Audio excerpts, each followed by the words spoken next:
Artinya seluruh masyarakat kita bisa melakukan hal ini. Yang kedua, dengan teknologi gamma ray filter, di mana teknologi ini memang kami ada kesepakatan dengan pihak yang punya royalti ini untuk mengembangkan di seluruh Indonesia. Teknologi ini sudah melalui 3 kali filterisasi, di mana filterisasi yang pertama itu ada di talannya. Di talan ini itu kita menggunakan screening sehingga tikus, cecak, dan daun dan sebagainya tidak masuk di dalam pipa. Baru kemudian ada di pipa 6D di bawahnya, ini saya pointernya nggak jalan, itu untuk pembuangan air hujan pertama. Jadi air hujan pertama itu tidak masuk di penampungan. Nah, di pipa kita biasanya menggunakan pipa 6D. Kenapa? Karena atap-atap di wilayah kita itu rata-rata pendek untuk memenuhi yang 10-15 menit ini untuk menjaga higienisnya air hujan. Nah, di pipa 6D ini di dalamnya kita gunakan bola plastik. Gunanya untuk apa? Ketika di pipa ini sudah penuh, bola itu akan menutup sehingga air yang sampai ke penampungan itu nanti tidak akan bercampur dengan air hujan pertama.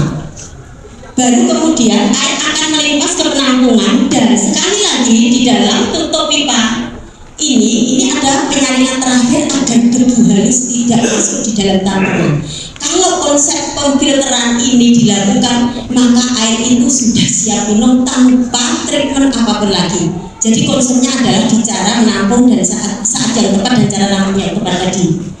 Ini menggunakan stop keran. Untuk apa? Ketika hujan pertama, kedua setelah kemarin kita tutup. Jadi di sini ini anak keran.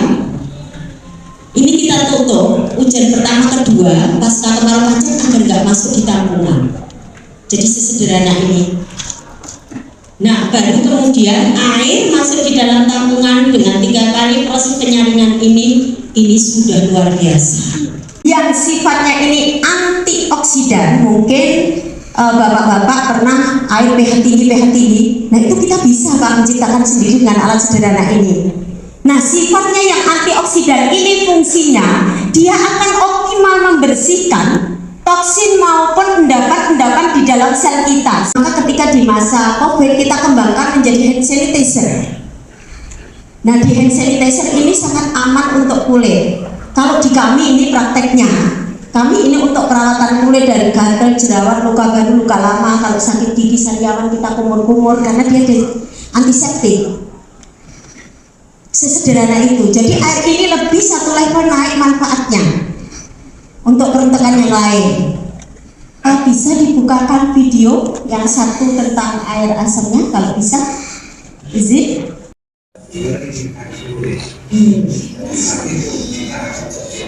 Justru ini berlawanan ya, kalau asamnya ini justru melembabkan, tapi kalau alkohol itu akan melembabkan. Berarti ada kesimpulan yang luar biasa dari air hujan ini. Jadi yang dikatakan bahwa air hujan itu kan memang biasa. Ini adalah dosen di Fakultas Teknik UGM dan beliau adalah salah satu rekan kami di dosen teknik kimia. Nah, ini salah satu yang menjadi unggulan ya. Ini salah satu dulu kalau nggak salah yang menjadi unggulan Dandim Situbondo ketika terjadi kecelakaan hand sanitizer dari alkohol ini, masa-masa COVID itu. Oke, kami ingin minta tim jelaskan sebentar alat ini apa saja sih? Jadi di tempat sekolah kami seperti ini kita pelajari bersama. Jadi peserta itu bisa membuat sendiri alat ini. Gitu. Jadi ini sangat aman kan? Hand sanitizer ini. Pada prinsipnya adalah ketika kita mau elektrolisa air hujan ini kita menggunakan bejana berhubungan karena untuk memisahkan antara positif dan negatifnya. Jadi untuk yang kita gunakan bahan-bahannya adalah bahan putri, terus kemudian baik dari katoda dan anodanya kita menggunakan titanium. Kenapa kita pakai titanium? Yang pertama adalah dia anti korosif dan itu aman untuk dikonsumsi. Terus kemudian juga dia lebih optimal juga prosesnya. Terus untuk alat elektrolisanya kita cuma menggunakan adapter sederhana, di mana di dalamnya itu hanya terdapat dari dioda E407, terus kemudian resistor 3,6 ohm, resistor lagi 2,1 ohm, kemudian ada LO 2,2 mikrofarad 450 volt, kemudian kabel, terus ada lampu LED sebagai indikator arus itu berjalan sempurna atau tidak, dan kabel. Cuma itu saja yang sebagai pemecah molekul airnya, plaster airnya, seperti itu. Terima kasih. Nah, kenapa di konsep minum ini kita masuk? Kita memang untuk masuk ke masyarakat umum, kita memang isu tentang kesehatan yang kita angkat. Jadi kita sebenarnya bisa sehat dengan cara sederhana. Dengan air ini menjadi poin penting. Kenapa? Karena fungsi air tidak hanya dia sebagai pembersih organ kita, tapi sebagai alat transportasi nutrisi kita untuk sampai ke sel. Inilah peran air ketika kita bicara pengentasan stunting. Bagaimanapun baiknya nutrisi, ketika yang membawa sel ini nggak optimal masuk, maka ini nanti untuk membangun daya tahan tubuh itu tidak mudah. Jadi peran air di sini, kualitasnya juga secara kuantitas, jumlah ini harus memenuhi syarat. Jangan sampai di metabolisme ini yang 80% kita ini terdiri dari air, kalau tidak terpenuhi maka dia akan mengambil di cadangan, dan ini membahayakan untuk proses metabolisme lanjutan. Bisa di usia-usia muda sudah mengalami pengeroposan tulang dan sebagainya karena tidak terpenuhinya harian kebutuhan untuk metabolisme yang 70-80%. Karena kita tahu 90% darah kita saja itu terdiri dari air. Jadi hemoglobin dan sebagainya itu tidak sampai, hanya sekitar 10%. Betapa peran air ini yang luar biasa. Nah, lanjut. Jadi kualitas tubuh kita itu salah satunya ditentukan ini. Nah, ini salah satu kegiatan juga bagaimana konsep menabung. Menabung ini menjadi penting, dan ini memang harus hati-hati, tidak semua di daerah bisa diterapkan, terutama di daerah-daerah kemiringan. Kayak biopori, sumur resapan dan sebagainya hanya bisa ditempatkan di daerah-daerah flat. Konsep menabung ini penting karena kita tahu tadi di krisis edukasi kita hanya ngambil terus, nggak pernah mengembalikan, dan ini penting untuk kita mengembalikan kembali, karena kalau kita hanya mengharapkan lahan-lahan bukaan tentu sudah tidak berbanding lurus. Dan salah satu di tempat kami itu air yang tidak bisa kita tampung, kita masukkan ke sumur-sumur yang ada. Lanjut.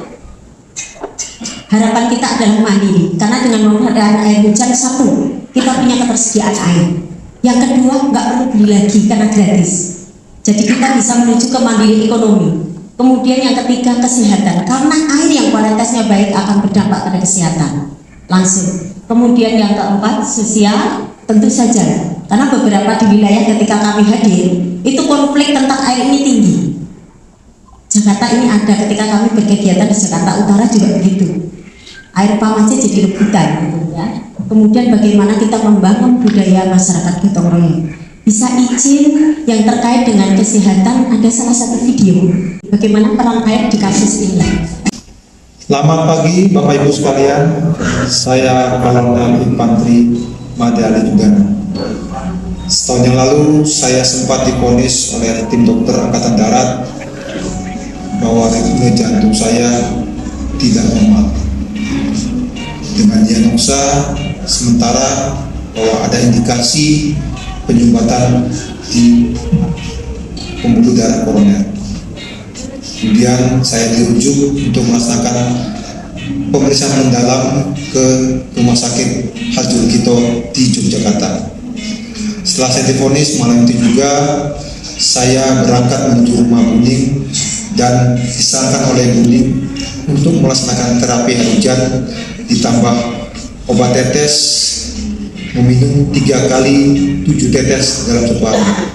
Itu saya lakukan sampai pemeriksaan lanjutan ke Harjo Kito dan Rumah Sakit Sarjito untuk melaksanakan operasi kateter. Alhamdulillah hasilnya normal, tidak ada penyumbatan sedikit pun.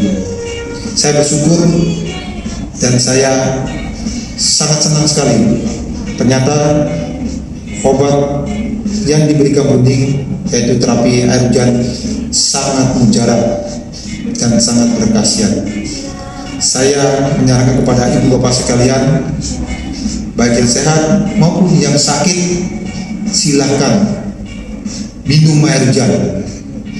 Sampai saat ini saya tetap minum air hujan karena tahu khasiatnya sangat luar biasa. Demikian dari saya, semoga bermanfaat dan semoga bisa dirasakan oleh seluruh masyarakat. Mari kita manfaatkan air hujan semaksimal mungkin. Sekian, terima kasih. Kami meralat ya bukan obat, tapi memulihkan.